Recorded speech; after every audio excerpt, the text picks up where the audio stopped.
Hey there, parents and families. My name is Andrew Hoffman. Welcome back to my channel.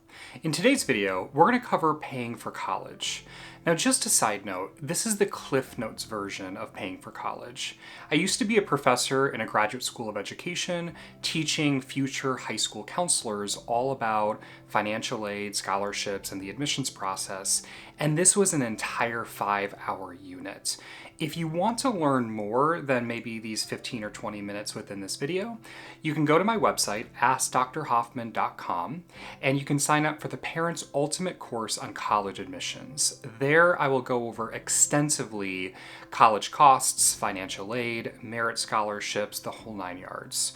Now for the abbreviated version. Before jumping into paying, let's first talk about how colleges are funded and the expenses that you will incur during college.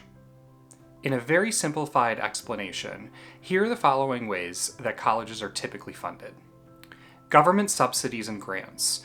For public institutions, the legislature typically allocates a certain amount of funding to all public colleges and universities within that state. Now, this really varies from state to state, and the legislative funding has been decreasing pretty substantially across the board for the last couple of decades. For private institutions, this typically means research grants or portable aid, such as the federal Pell Grants. Fundraising. Again, this varies across the board from institution to institution, but this is where donations are retrieved from alumni or other donors to support the college's general operating budget that could include scholarships or student programming. These funds are typically added to the college endowment, which is invested and drawn upon on an annual basis, a relatively small percentage to support the general operating budget for that year. Capital loans. These are used for building buildings and other large projects. Auxiliary services. Some of these are user fees based, and so parking on campus, you need to pay for staff and security and general upkeep. Another item might be housing. Only students who live on campus are actually paying for housing. Finally, tuition dollars received from families.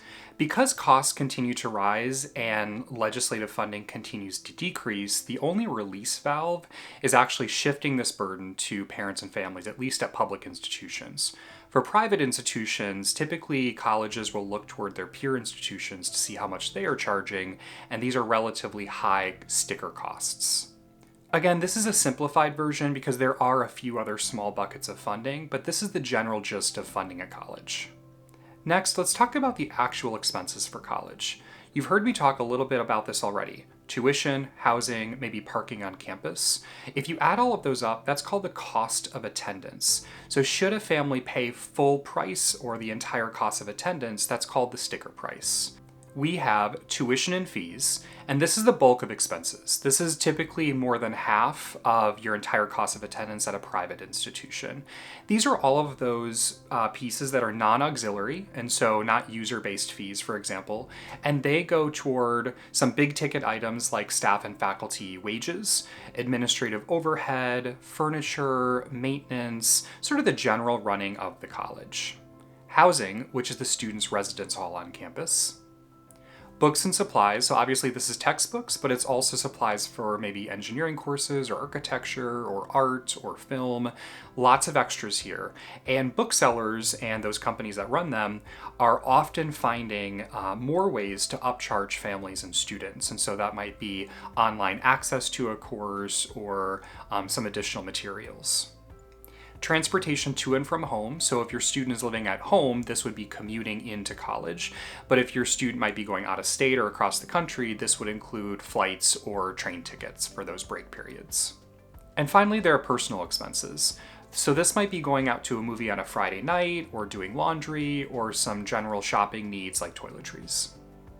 And all of this adds up to the total cost of attendance, or the COA, which can be found on the college website. Now there's two pieces here that are important to realize. One is that the last three that I mentioned, transportation, books and supplies, and personal expenses, are simply estimates. So it's really going to depend on how your student lives their life, where you reside, and what kind of courses your student is taking. Chemistry textbooks, for example, are much more expensive than English literature textbooks, and it depends on what courses they're taking that semester. And two, these costs increase each year. So typically, Board of Trustees are making that budget sometime in the spring for the following year, and that's going to be somewhere between 3 and 5% higher than the previous year. So your student's senior year is inevitably going to be more expensive than their first year in college. And I mentioned funding colleges and total expenses before talking about paying for college and financial aid, because parents often ask, why are college costs rising so quickly? Why are we expected to pay so much for college? And that's going to be a combination of lower investment in education and an increase in rising costs. Now let's tackle how to defray some of those costs through financial aid and scholarships. First, let's define financial aid. Financial aid is any type of funding that helps your student attend college. It's intended to make college more accessible for all families. Sometimes we think of financial aid as a scholarship or financial aid as a loan, but it's actually all-encompassing. Here are the main types of financial aid. Need-based aid. So this is evaluating your students' and your family's ability to pay for a college education. This is typically including grants, as well as sometimes an institution might call need-based aid a scholarship, neither of which have to be repaid. Merit-based scholarships. Honestly, merit scholarships can be offered for literally anything. Oftentimes, these are going to be for academic, athletic, artistic, musical, or other types of achievements, but they can be given for any number of institutional priorities that the college has. I actually have a video on institutional priorities that you can take a look at after this video. External scholarships and just generally external funding. So you might work for a company, for example, or an organization that provides tuition reimbursement or some other program to help students go to college. Independent organizations like companies or community clubs or organizations or foundations often provide these external scholarships to students. This could be really small, like your local Kiwanis Club. They could also be very large, like the Coca-Cola Scholars Foundation.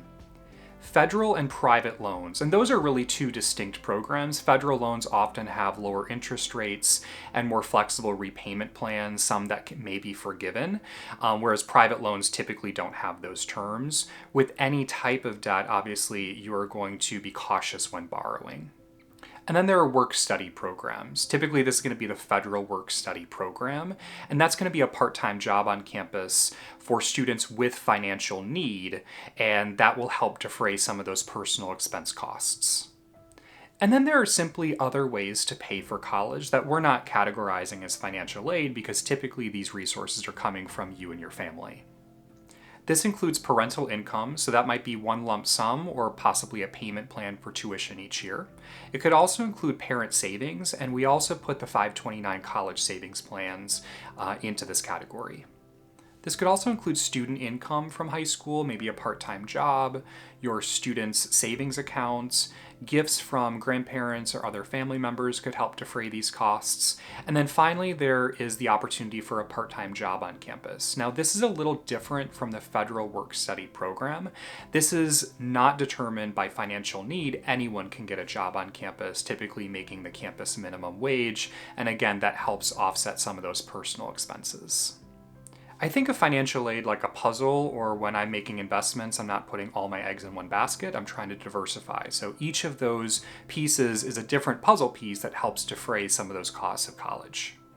And now let's talk about required forms or documents. So just like any bureaucratic system, forms and documents are required for the financial aid process. Here are some of the most common forms that you'll encounter. The FAFSA, the Free Application for Federal Student Aid. This form is used to determine your federal need analysis. So this is used to allocate a small amount of funding to federal grants, such as the Pell Grants, subsidized loans, as well as work-study eligibility for the federal program. Some states also use the FAFSA to determine state aid eligibility, and you should never pay to complete the FAFSA. The CSS Profile. A lot of private colleges use the CSS Profile to take a deeper dive into your finances.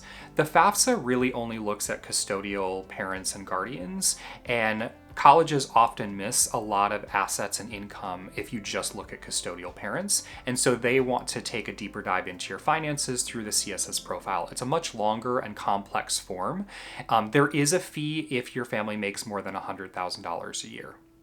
and additional tax documents like your W-2 or your tax filings each year. And then finally, I don't want to miss merit scholarship applications in terms of these required forms and documents. It's not part of the need-based financial aid analysis, so it's really different. But if you want to be eligible, your student wants to be eligible for merit scholarships and merit aid, typically there's a separate application process, and those are reviewed by different people at the institution, typically not the financial aid office. And now on to what financial aid officers will evaluate. If you're applying for need-based financial aid, colleges will assess your family's financial circumstances with some specific criteria. This is what financial aid officers are typically looking at. Income and assets. So this is going to be looking at your income, savings, assets, investments, those sorts of things. Household size. So how many folks live in your home, how many are in your family, and how many are going to be in college at the same time as this student who's attending college. They'll compare this to the cost of attendance. So this is the tuition, fees, residence hall, meal plan, personal expenses, transportation, books, everything that we just talked about earlier in the video. And they'll use all this information to determine your EFC, or estimated family contribution. Now on the FAFSA, or if we're talking about the federal government, they've actually switched this language from EFC to SAI, the Student Aid Index. Whatever you call it, it's essentially looking at and calculating your family's ability to pay for college costs. Now this is something that families don't typically know. Every college has a slightly different formula that they employ to determine your financial need at that institution, using all of those required forms. It's kind of confusing to families because your financial aid or financial circumstances don't change from one college to the next, but there's two main reasons why these financial aid awards look different. One, colleges actually use different methodology to determine your financial need. For example, one college might look at how much you pay for tuition in a K-12 school for a younger sibling, whereas another college will not take that into account. And two, colleges that are incredibly well-funded with very large endowments and a lot of full-pay families can typically offer a lot more need-based financial aid and be more generous in their aid policies. Being transparent and accurate when completing your FAFSA and the CSS profile is really crucial to get the best aid package available. Another way to pay for college is through a savings plan like a 529 plan. These are tax-advantaged plans specifically meant for education expenses. Here's a little bit about how 529 plans work. So there are some tax advantages here. So these are tax-free contributions, and when you withdraw those funds, it's also tax-free as long as it's for a qualified educational expense. There's flexibility. These funds can be used for tuition, fees, room and board, and even some K-12 expenses. And ownership. The account remains in the parent's name, so this minimizes the impact on financial aid eligibility. If you started saving early, a 529 plan can really help reduce some of those educational costs. But even if you started late, every little bit helps. Now let's talk about the timeline for applying for financial aid. The timeline really is critical here. You don't want to miss out on funding opportunities or need-based financial aid because you're missing deadlines. October 1st. Typically, the FAFSA and the CSS Profile are open on these dates. I say typically because this has been an absolute mess over the last couple of years for the FAFSA. Just pay attention to the opening dates and just submit your information as soon as possible. Some state aid programs, for example, do run out of money, so you want to get that information in. If you want to stay really on top of these dates and deadlines, you can sign up for my parent newsletter at AskDrHoffman.com, and I will actually send you a lot of these dates and deadlines in your inbox on a monthly basis. November to January, a lot of colleges have some priority deadlines for financial aid. Again, like those state aid agencies, some colleges do run out of funding, so you want to get that information in as quickly as you can.